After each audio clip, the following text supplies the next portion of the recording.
Kumusta mga kapatid? Welcome to Motor F Pinas. Ngayong araw inimbitahan tayo ng Clean Fuel para sa kanilang grand opening dito sa Biak na Bato, corner Don Manuel branch.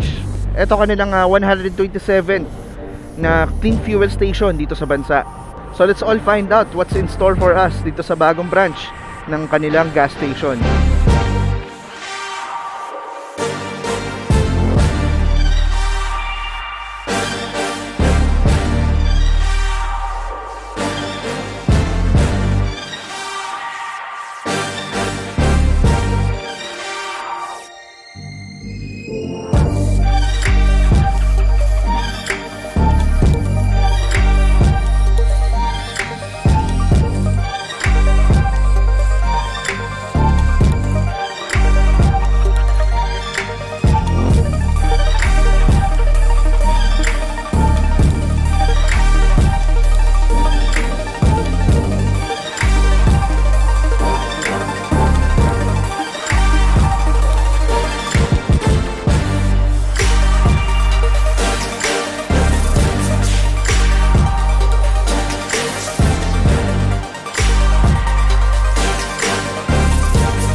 Okay.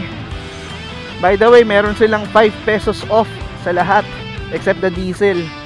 3 pesos off sa diesel. So hanggang 12 noon lang yan.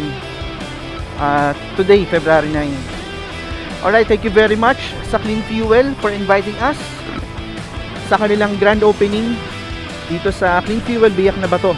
And ngayon, papunta tayo sa Banawe, corner Del Monte Avenue. They invited us naman to have lunch.